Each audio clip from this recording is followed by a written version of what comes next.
Hola amigos de YouTube, espero que estén teniendo un buen día, tarde o noche.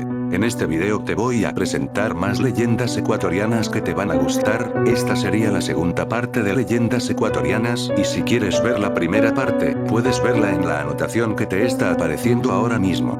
Así que sin más empecemos. Hace mucho tiempo en la ciudad de San Miguel de Ibarra vivían dos grandes amigos, Carlos y Manuel.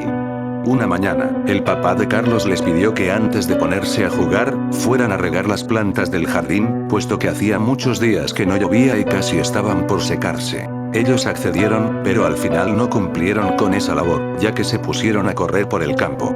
La noche cayó y fue entonces cuando Carlos se acordó de lo que le había pedido su padre. Está muy oscuro y tengo miedo. ¿Me acompañas, Manuel, a regar las plantas?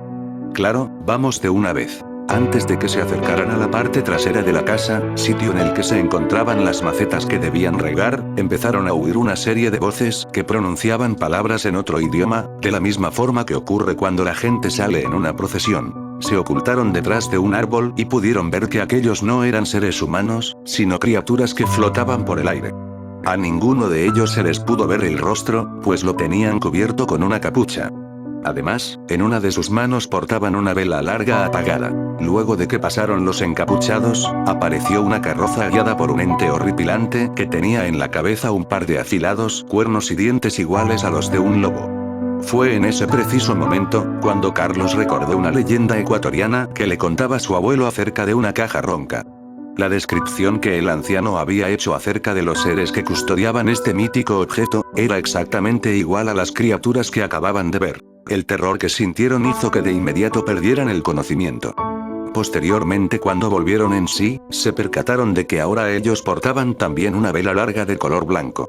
Solo que no era de cera sino de hueso de difunto.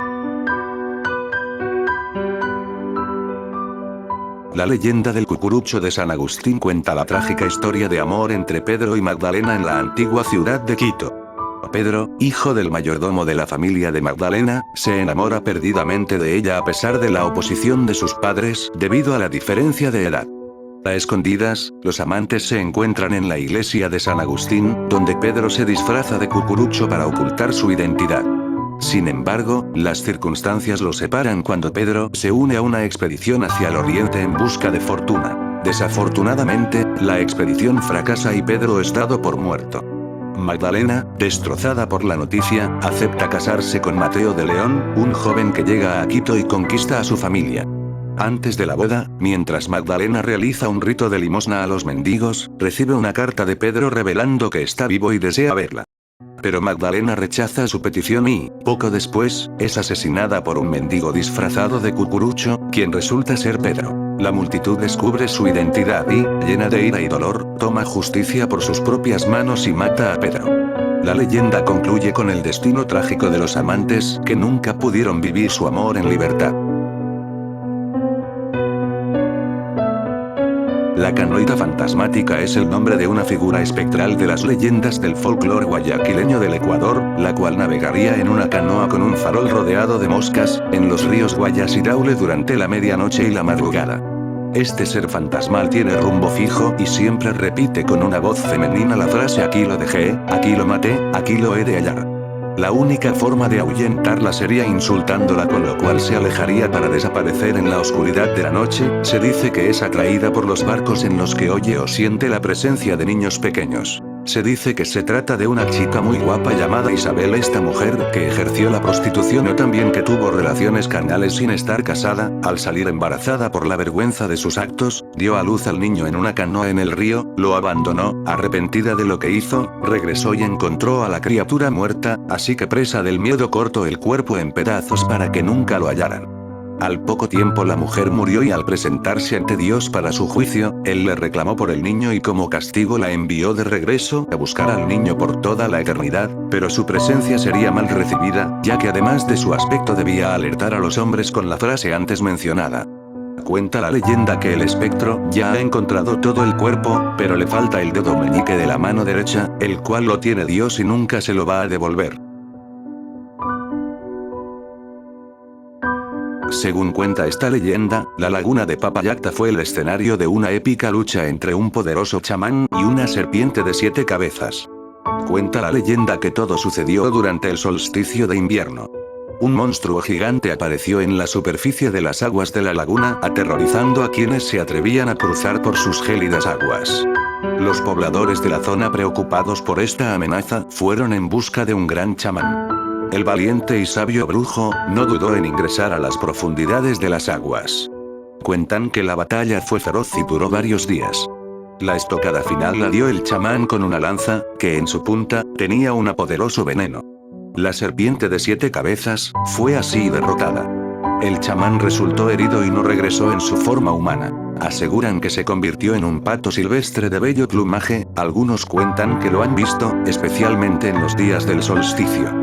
Hoy la laguna es un sitio turístico, en el que se puede acampar y pescar. En la ciudad de Guayaquil nace una historia de una mujer llamada Posorja, adoptada por los huancavilcas, donde creció hasta convertirse en mujer. Y fue ahí cuando empezó a tener la habilidad de predecir el futuro y los sucesos más trágicos para quienes la adoptaron, ganando cada vez más fama como gran visionaria en toda la región. La princesa huancavilca Posorja llegó de niña a las costas en una balsa, en su cuello colgaba un caracol como medallón. Al crecer tuvo el don de la videncia y debido a esto, a su aldea llegó el mismo Huayna Capac y después Atahualpa, a quienes predijo los fatales desenlaces de sus reinados. Huayna Capac vio en ella a la enviada del dios Pachacamac y le pidió que le vaticinara su porvenir, viendo en los ojos mismos de la vidente su muerte en Tomebamba, quien le pidió que le revele su futuro, y ella le pronosticó el poco tiempo que estaría en el poder, pues llegarían unos hombres blancos y barbados, que lo matarían luego de tenerlo prisionero. Cuando Posorja terminó esta revelación, declaró que su misión en la tierra había terminado, ya que esa era su última predestinación. Luego de terminada su declaración caminó hacia el mar, sopló su caracol y una ola se la llevó. El Parque de Pumapungo, un extenso paraje arqueológico inca, guarda una leyenda de amor imposible. Dice la tradición oral que, en Pumapungo, vivió hace mucho tiempo una joven doncella llamada Nina, perteneciente a las Vírgenes del Sol. Estas eran un grupo de mujeres que habían sido educadas en diferentes artes y que entretenían a los emperadores. Nina se enamoró de un sacerdote del templo y comenzó a encontrarse con él de forma clandestina en los jardines. Pronto, el emperador se enteró y decidió mandar a matar al sacerdote, sin que la joven muchacha supiera nada. Cuenta la leyenda que pasaron los días y, al ver que su amado no llegaba, Nina murió de pena. Dicen que hoy se escucha su llanto entre las ruinas del lugar. Esta historia andina, en concreto, surge para revelar el origen del nombre del Cerro de Santa Ana, paraje donde comenzó a ubicarse la ciudad de Guayaquil. Dice la leyenda que, hace mucho tiempo, donde hoy se sitúa Guayaquil y el Cerro de Santa Ana, vivió un acaudalado rey inca. Tenía una hermosa hija que, un día, enfermó repentinamente. El rey solicitó la ayuda de brujos y curanderos, pero ninguno pudo sanarla. En cambio, cuando parecía que no había esperanzas, apareció un hombre que decía tener la cura para la muchacha. El hechicero le dijo al rey: si quieres salvar la vida de tu hija, has de renunciar a todas tus riquezas. El rey se negó y mandó a sus guardias a matar al brujo. Después de la muerte del brujo, una maldición cayó sobre el reino, donde se impuso la oscuridad por años. Desde entonces, cada 100 años, la princesa tenía la oportunidad de devolver la luz a su reino, pero nunca lo lograba. Siglos después, un expedicionario que escaló el cerro, se encontró con la muchacha. Esta le dio 2 opciones: tomar la ciudad llena de oro o elegirla a ella como esposa fiel. El conquistador eligió quedarse con la ciudad de oro. La princesa, muy enojada, lanzó una maldición. El joven, asustado, le rezó a la Virgen de Santa Ana para que lo protegiera. Cuenta la leyenda que por este motivo el Cerro de Santa Ana, sobre el que se fundó la ciudad de Guayaquil, fue denominado así. Dentro del folclore ecuatoriano, existe un personaje mitológico muy popular en la cultura manteña. Umiña, diosa de la salud, a la que se rendía culto en tiempos precolombinos en un santuario ubicado en donde hoy se sitúa la ciudad de Manta. Dice la historia que, hace mucho tiempo, existió una princesa llamada Umiña. Esta era la hija del cacique Toali. La joven era admirada por su belleza, pero tuvo un fatal desenlace. Umiña fue asesinada y enterrada con sus padres. En lugar de sangre de su herida brotaron mariposas, y en donde debía estar un corazón la diosa trascendió en una joya tan preciosa que se consideró divina. Sea cual sea su origen, lo cierto es que esta joya existió cuando los españoles llegaron a la zona, mismos que la describen tan grande como el huevo de un avestruz. A esta esmeralda el pueblo manteño empezó a rendirle culto, construyendo templos en su honor. Pero su paradero actual se desconoce y es sujeto a muchas conjeturas y leyendas. Aunque se sabe que su importancia era muy alta, y los manteños prefirieron morir antes de entregarla. La leyenda de Guayaquil forma parte de la tradición oral y cuenta la historia de dos aborígenes huancabilcas llamados Guayaquil, quienes eran parte del cacicazgo que dominaba las tierras en las que actualmente se asienta la ciudad de Guayaquil. La historia de ambos se ubica en la llegada de los españoles a la zona que habitaban los huancabilcas y chonos. El capitán Sebastián de Benalcázar se enfrentó con los colonos para el establecimiento de la ciudad. El relato señala que Guayaquil eran hábiles guerreros y lideraron las fuerzas nativas de resistencia. No obstante, luego fueron capturados. Debido a ello, el cacique ofreció a los españoles muchos tesoros escondidos a cambio de su libertad y la de la princesa. Para cumplir la transacción, la pareja de guerreros fue llevada al Cerrito Verde, actual Cerro Santa Ana. Una vez allí, Guayas pidió un cuchillo para supuestamente mover una de las piedras que tapaba la entrada del escondite de los tesoros. Una vez que fue liberado, Guayas le clavó un puñal al corazón de su amada y le provocó la muerte. Él también tomó el mismo destino y se inmoló. El relato indica que los cuerpos del cacique y de la princesa cayeron al río Guayas. Cuenta la leyenda que antes de morir el bravo cacique Guayas expresó las siguientes palabras: al río lo mancharon con la sangre de mis hermanos, me llevo Aquil para que me acompañe a la tierra del sol. Y se formó Guayaquil. Según la leyenda, fue Francisco de Orellana, quien en el día del apóstol Santiago el Mayor, y en memoria del heroico cacique Guayas y su idolatrada esposa Aquil, fundó la ciudad bajo el nombre de muy noble y muy leal ciudad de Santiago de Guayaquil.